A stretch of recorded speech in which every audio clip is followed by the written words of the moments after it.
Ngayon ang ating i-recap ay isang movie na pinamagatang Black Bag, na ipinalabas taong 2025. Ngunit bago ang lahat, please subscribe and click the notification bell upang ma-notify kayo sa aking mga paparating na uploads. Ang pangalan ng lalaking bida ay George, isang British intelligence officer. I'm here to see Mr. Meacham. Nang gabing iyon ay lihim niyang pinuntahan ang kanyang superior na si Meacham, na dumaan sa maingay na mga tao sa bar at pagkatapos ay sa paligid ng magulong dance floor. Sa wakas ay lumabas ang dalawa para mag-usap ng detalyado. Sinabi ni Meacham kay George na tama ang kanyang mga iniisip, sa katunayan ay isang traidor ang lumitaw sa loob ng koponan. Nais niyang imbestigahan ni George ang pag-leak ng isang top-secret software program na ang codename ay Severus. Kinuha ni George ang papel mula sa kanya at doon ay 5 hinihinalang individual ang traidor, at ang kanyang asawang si Catherine ay nasa listahang iyon. Ang dahilan kung bakit ito ibinigay ni Meacham ay napakasimple. Si Catherine ay isa ring intelligence officer, may security clearance motive at kakayahan. Noong nakaraan, nawala sa UK Cybersecurity Center ang critical na key device na Severus. Kapag na-deploy ang Severus ayon sa plano, libu-libong inosenteng tao ang mawawalan ng buhay. Hiniling ni George kay Meacham na bigyan siya ng 1 linggo para mahanap ang traidor. Ang kondisyon para sa palitan, ay pansamantalang hindi iulat ni Meacham ang inisyal na listahan. Natahimik sandali si Meacham, sa katuluyan na sumang-ayon. 1 week. Good luck finding the rats. Hindi nila inaasahan na ang pagkikita nilang ito, ay ganap na nasaksihan ng isang tao. Makalipas ang ilang araw, natapos na ni George ang pagluluto ng mga ulam para sa party, pagkatapos ay umakyat siya sa itaas para hanapin ang kanyang asawa. Upang mahuli ang traidor, inimbitahan ni George ang mga tao sa listahan na dumalo sa hapunan, kasama na si Catherine. Sa makatuwid, ang hapunan ay may kabuoang 6 na tao. Alam din ni Catherine na may traidor sa organisasyon. Akala niya ay magsimula si George sa isang lie detector, ngunit sa hindi inaasahang pagkakataon ay pinili nito ang isang mas maingat na pamamaraan. Sinabihan ni George si Catherine na huwag kumain ng Indian chickpea curry, dahil nilagyan niya ito ng truth serum. Nang marinig ito, huminto si Catherine at sumang-ayon, ipinakita na naiintindihan niya ang sinabi ni George. Samantala, nagsama-sama sa hapunan ang 4 na inimbitahang bisita, na mga operatiba rin ng SIS.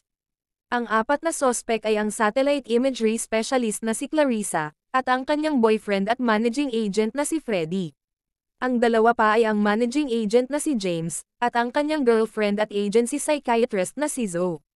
Medyo nagtaka na tanong ni Zoe kung bakit sila nagtitipon ng ganitong oras, bakit silang 4 lang ang invited, at 24 hours lang ang notice. Ngunit naramdaman ni James na normal lang iyon, dahil lahat sila ay nagtutulungan sa iisang larangan. Hello! Matapos magsimula ang hapunan, pinangunahan ni Catherine ang pag-uusap, kung paano siya lumahok sa Syrian cyber warfare noong 2012.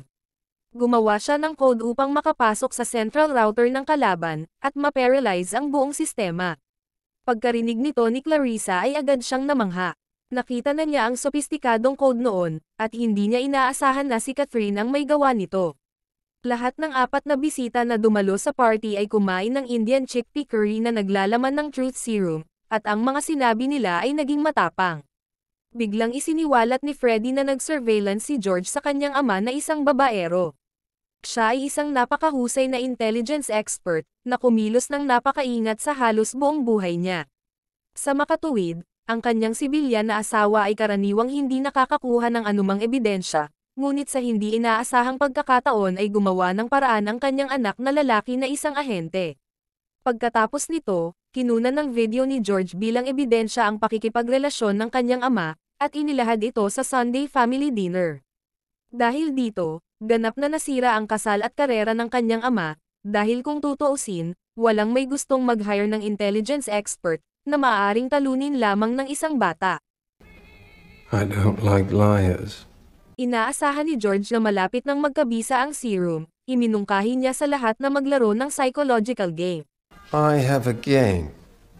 We don't make the resolution for ourselves. We make it for the person to our right. I'm saying it's a terrible one.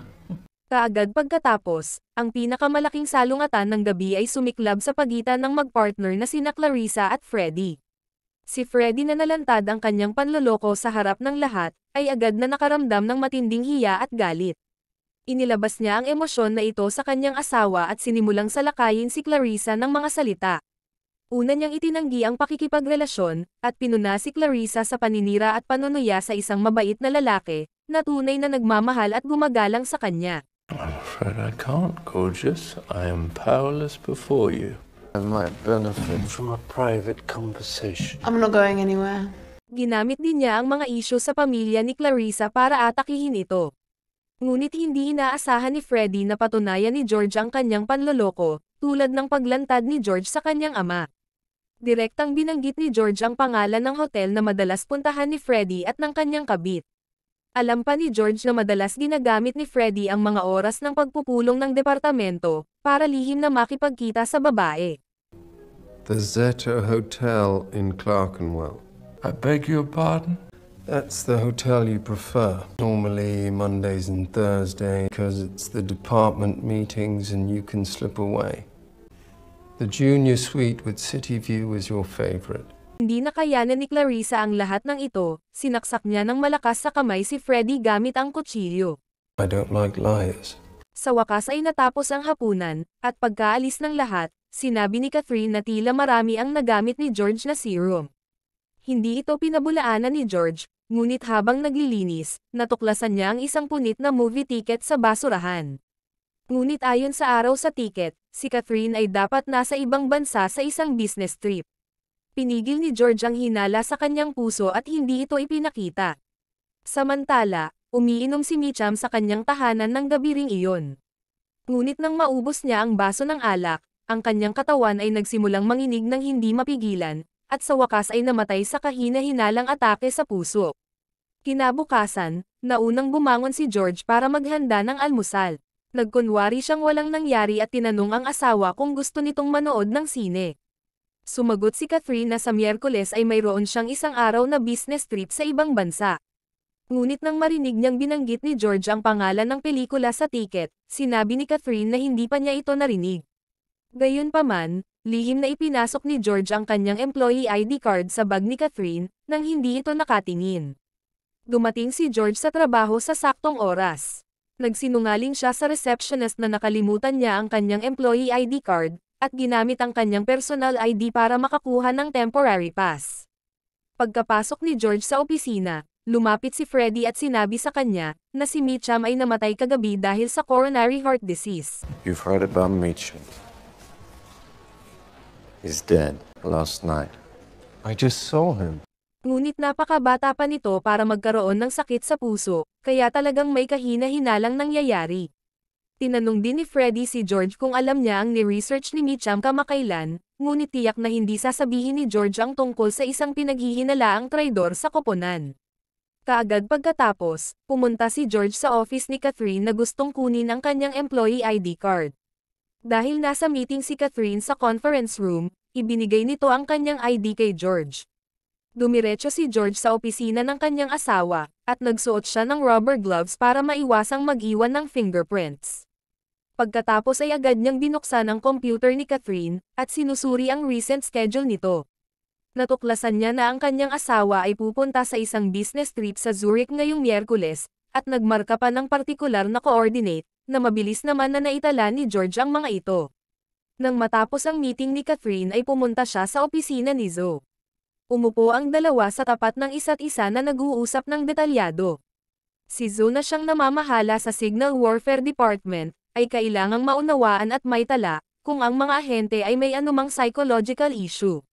Sinabi ni Catherine kay Zoe na irregular pa rin ang kanyang tulog, at gabi-gabi ay kailangan pa rin niyang gumamit ng wala pang 3 miligramo ng lorazepam. Nang marinig ito, bahagyang nagtaka si Zoe. Ang dosis at paggamit na binanggit ni Catherine, ay mas mababa lamang sa antas na kailangan niyang iulat, kaya naghinala siyang itinago ni Catherine ang aktwal na sitwasyon.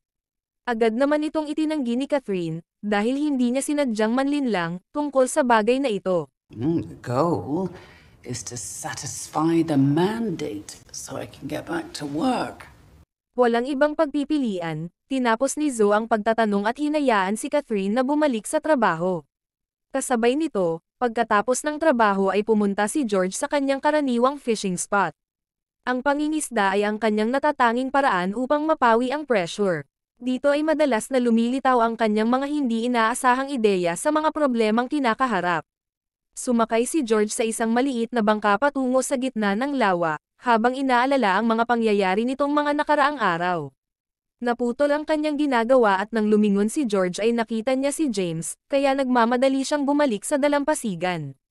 Sinabi ni James na ang kanilang finance staff ay palaging nakikipagtulungan sa HM Revenue at Customs. Nagsasagawa sila ng mga komprehensibong pagsusuri ng mga bangko at tax haven ng mga bansa. Ito ay upang maiwasan ang isa sa kanilang mga virtual na pagkakakilanlan na magamit sa pagbukas ng overseas account. Dati ay walang anumang issue. Ngunit sa pagkakataong ito ay hindi nila inaasahang may gumamit ng alias na Margaret para magbukas ng overseas account. Ang pangalang ito ay isang alias na ginamit ng FBI 20 taon na ang nakakaraan at malinaw na pinagbawalan sa database. Ngunit kahapon lamang, 7 milyong British pounds ang inilabas mula sa account. How much is in the account? 7 million pounds. Sa makatuwid, ang isa sa kanila ay nagnakaw ng isang lihim na pagkakakilanlan, at ginamit ang pagkakakilanlang ito upang makatanggap ng pera. Sa paglipat, nalaman na ang destinasyon ng malaking halagang ito ay walang iba kundi ang Zurich. We got a hit on the incoming cert to the new bank. Where? Zurich. Zurich. That mean something? Dahil dito, hindi maiwasan na tumibok ang puso ni George, dahil ang bagay na ito ay muling nakaturo kay Catherine. Kinagabihan, pumunta ang mag-asawa sa sinehan para manood ng pelikula. Sa buong screening, tahimik na pinagmasdan ni George ang kanyang asawa, at napansin na tila hindi pa niya napanood ang pelikulang ito. Kinaumagahan, hindi na inihatid ni George si Catherine sa kanyang business trip, dahil may kinalaman ito sa isang lihim na operasyon. Hindi sinabi ni Catherine kay George kung ano ang dahilan ng kanyang pagpunta sa Zurich. Ngunit si George na gustong maalis ang hinala tungkol sa kanyang asawa, ay tiyak na kailangang linawin ang lahat. Agad siyang pumunta sa bahay ni Clarissa kinagabihan, gustong humingi ng pabor dito. Bagamat si Freddie at Clarissa ay nagtalo ng husto ng gabing iyon, sila ay magkasama pa rin ngayon. Masasabi lamang na magkatugma ang dalawa, dahil si Clarissa ang namamahala sa pagsubaybay sa surveillance footage ng headquarters. Kailangan siya ni George kinaumagahan upang saglit na suriin muli ang anggulo ng surveillance, at tiyaking hindi ito nakalock at naitala. Matapos marinig ito, mabilis na sinabi ni Clarissa na hindi niya ito kayang gawin. Ipinaliwanag ni George na sa panahon ng maikling surveillance handover window, maaaring gamitin ang satellite para sa ibang mga layunin ng walang pagtuklas. Alam ito ni George, dahil matagumpay niya itong nasubukan noong nakaraang misyon. Is there a secure view site? There's a look-down skiff off the main 64. Good. I've done it in Radcliffe, but this one has to be unofficial. You're a bastard. It's important. Kinabukasan, maagang dumating si George sa lugar na binanggit ni Clarissa, at agad niyang sinabi kay Clarissa ang mga coordinates na kanyang naitala. Sa kasalukuyan ay mayroon lamang 3 minuto at 20 segundo ang dalawa. Walang inaksaya ng oras, mabilis na ginamit ni Clarissa ang satellite upang simulan ang paghahanap, at sa wakas ay nakahanap ng isang upuan sa Zurich. Ilang saglit pa, lumitaw si Catherine sa kanilang paningin. Agad nagiba ang ekspresyon ni Clarissa, dahil akala niya ay niloloko din ni Catherine si George. Maya-maya lang, may lalaking umupo sa tabi ni Catherine.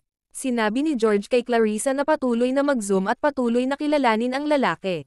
Sa kasalukuyan, huling minuto na lamang ng window ang natitira, at kailangan nilang magmadali. 1 minute. Sa mga sumunod na segundo, nahanap ni Clarissa ang pagkakakilanlan ng lalaki, at siya ay si Andrei Kulikov na isang Russian. Pagkatapos ay nag-plug si Clarissa ng lip-reading AI sa interface. Dahil dito, narinig ng dalawa ang nilalaman ng usapan, na tila may bibilhin si Catherine mula kay Andrei. Nang makitang ilang segundo na lang ang natitira, gusto na ni Clarissa na tapusin ang operasyon, ngunit natuklasan na hindi niya magawang lumabas sa system. Sa panik ay nakalimutan niya ang window. Bagamat nagawang ma-unplug at matagumpay na naka-exit sa AI, ang larawan ay naka-display pa rin sa malaking screen. Dahil dito, sinabihan ni George si Clarissa na huwag magpanik, at inutusan na tanggalin ang lahat ng operation log, at tiyaking walang naiwan na bakas. Kasabay nito, si Freddy matapos makita ang nilalaman sa computer ay nagmamadaling tumawag kay George na labis din na nabigla. Kaagad pagkatapos, nagpatawag ang leader na si Arthur Stiglitz ng isang lihim na pagpupulong. Si Vadim ay nakikipagtulungan sa isang network ng mga exiled warlords, na nagbabalak na ibagsak ang gobyerno ng Russia na nahihirapan, dahil sa mahinang pamamahala sa digmaan. May mga hinala na hawak niya ang Severus, ngunit kakaiba kaninang umaga dahil ang satellite na responsable sa pagsubaybay sa kanya, ay biglang lumipat ng ibang window. Sa oras na bumalik sa normal ang lahat, si Vadim ay biglang nawala ng walang bakas. Paano nalaman ng kaaway ang eksaktong oras ng paglipat ng satellite, maliban kung mayroong isang insider sa headquarters? Nang marinig ito, parang lalabas ang puso ni George sa kanyang dibdib.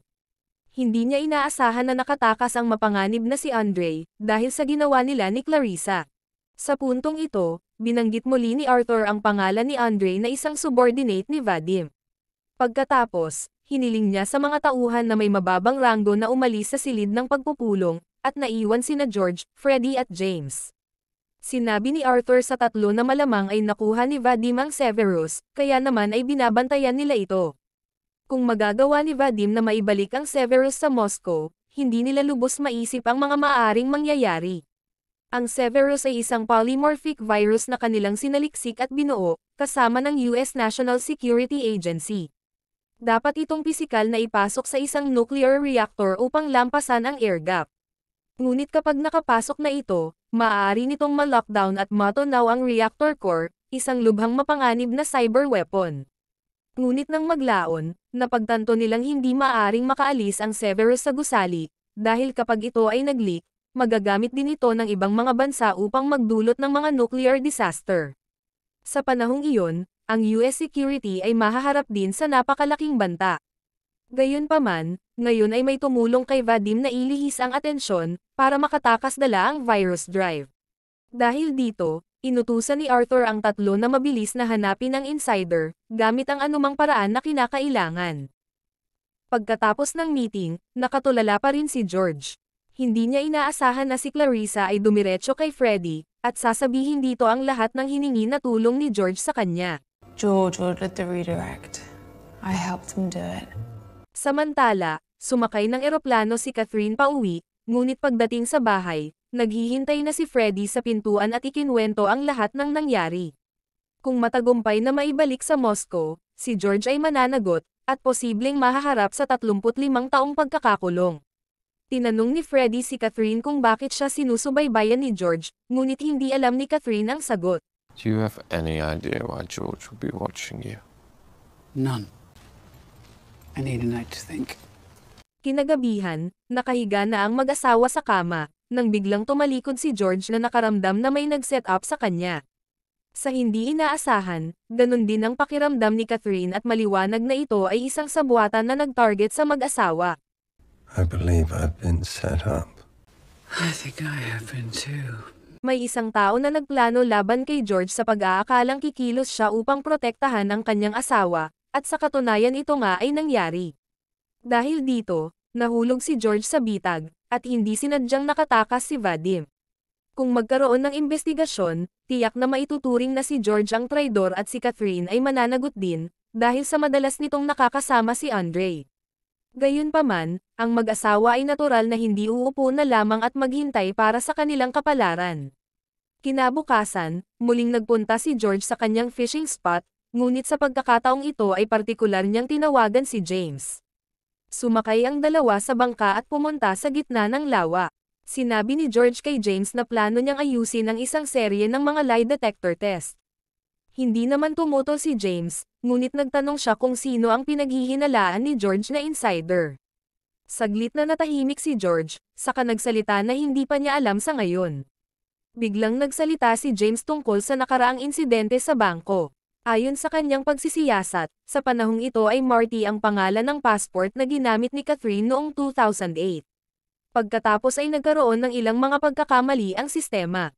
Ang pasaporte na ito ay ginamit ng maraming beses sa loob ng 10 taon, at hindi bababa sa 40 hanggang 50 entry at exit records. Samantala, may plano si Catherine na akitin ang ahas palabas ng butas nito. Pinuntahan niya si Clarissa, at hiniling na ibigay sa kanya ang trajectory ng paggalaw ng telepono ni Andre. Lihim niyang inayos na makipagkita sa isang mabuting kaibigan na nagtatrabaho sa CIA. Pagkatapos ng lahat, kahit sino sa loob ng FBI sa kasalukuyan ay maaaring maging traidor. Nalaman na pagkatapos ng nakaraang pakikipagpulong ni Catherine kay Andre, lihim niyang ikinabit ang isang tracking device. Sa pagkakataong ito ay ginamit niya ang kanyang mga koneksyon upang magpadala ang CIA ng isang suicide drone, upang patayin sina Andre at Vadim. Sa ganitong paraan, walang sino man ang maaaring mag-akusa sa kanya ng pagkakaroon ng mga koneksyon sa mga Russian, at puputulin din nito ang transportasyon ng Severus. Kaagad pagkatapos, hinanap ni Catherine ang kanyang superior na si Arthur Stiglitz sa isang sushi shop. Naiintindihan niyang mabuti na si Arthur ay tiyak sa bagay na ito. Pinaalalahanan ni Catherine si Arthur na dapat niyang itigil ang operasyon. Gayunpaman, mapanuksong natawa si Arthur, sinabi na huli na ang lahat, at sinabihan si Catherine na tingnan ang activity log ng mga drone ng CIA. Kung sa bagay, maiintindihan kung bakit ito ginawa ni Catherine, dahil kapag naganap ang isang pagbagsak, hindi mabilang na mga inosenteng tao ang mamamatay ng hindi makatarungan. Gaano man katindi ang galit ni Arthur, wala itong silbi. Kasabay nito, isang mabilis na drone ang patungo kay Andre at Vadim at direktang ibinagsak ang bomba. Ang marahas na pagsabog ay agad na ikinamatay ng dalawa. Samantala, isa-isang sinimulan ni George ang lie detector test. Napunta ang mga tanong mula sa basic hanggang sa malalim, at patuloy na nagbabago sa buong proseso. Sa buong prosesong ito, matapat na ipinakita sa computer ang emosyonal na pagbabago ng bawat isa. Ngunit napakabilis, napansin ni George ang isang kakaiba. Ang iba ay may matinding pagbabago ng emosyon, ngunit tanging si Clarissa lamang ang nanatiling stable. Ang pagiging mahinahon ni Clarissa ay nakapukaw ng hinala ni George, dahilan kaya agad niyang nilakasan ang intensity. Pagkatapos magtanong, nalaman niyang nagbabasa si Clarissa ng mga libro kung paano talunin ang lie detector, gamit ang physiological responses para patatagin ang kanyang emosyon. Pagkatapos ng mga pagsusulit, muling inimbitahan ni George ang lahat sa kanyang bahay para sa hapunan. Kung si Arthur ang utak ng lahat ng kaganapan, malamang na isa sa kanila ang kasabwat, at ang gabi na ito ay ang pagkakataon na mahuli siya. Mabilis na nakarating ang lahat ng invited, at agad na inihayag ni Catherine ang mga patakaran. Ang lahat ay maghalinhinan sa pagsagot sa mga tanong ni George, at ang mga maling sagot ay mapaparusahan. Mariing napansin ni Zoe na ang alpombra sa ilalim ng mesa ay pinalitan. Ang kapaligiran ay agad na bumagsak sa lamig, ngunit upang mailigtas ang kanilang mga buhay, nag-atubili silang makilahok. I've got nothing to hide. Then we'll start with you. Unang nagtanong si George kay Zoe, at dito ay nalaman na ang karelasyon ni Freddy ay walang iba kundi si Zoe. Dahil dito, nakaramdam kaagad ng pagkahilo si Clarissa. This is gross. Sick. When did you first sleep with Freddie? 7 or 8 weeks ago. So, you told me about the redirect, knowing that I would take action to cover for George. Yes. Clarissa, you're the best manipulator of the polygraph I've ever seen. I didn't lie. I know. Sa wakas ay si James na lang ang natira. Tinanong siya ni George noong gabing iyon kung sinadya nitong itapon sa basurahan ang tiket ng pelikula, sa pagnanais na maghinala si George kay Catherine. Tumanggi si James na aminin ito, ngunit patuloy na inilantad siya ni George. Tiyak na si Arthur ang nagmungkahi ng planong nakawin ng Severus kay James, dahil ito ay importante para sa destabilisasyon ng sitwasyon sa Moscow. Maaari rin nilang samantalahin ang pagkakataong ito na isangkot si Catherine, at tanggalin si George mula sa plano. Nang maglaon, ninakaw ni James ang Severus at hinikayat si Catherine papuntang Zurich, na inisip ni Catherine na pupunta siya roon upang kunin ang Severus. Pagkatapos noong gabing iyon, itinapon niya sa basurahan ang tiket ng pelikula na nagdulot ng hinala para kay George, upang matuklasan niya ang schedule ni Catherine. Nahulaan ni James na hihingi si George ng tulong kay Clarissa, sa pag-redirect ng satellite upang matrack ang kanyang asawa. Pagkatapos ay samantalahin ang pagkakataon na palayain si Vadim, at sa wakas, sinisi si George sa nangyari. Ang planong ito bagaman tuso ay nakaligtaan ang isang isyu, dahil personal na binuksan ni James ang account na iyon sa Myanmar.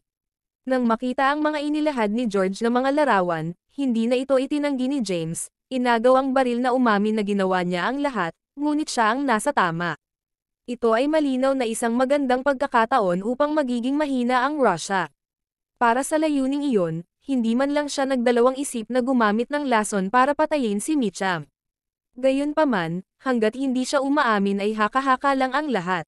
Ngunit ang pag-redirect ni George sa satellite ay sapat na katotohanan, para gugulin ang natitirang bahagi ng kanyang buhay sa bilangguan.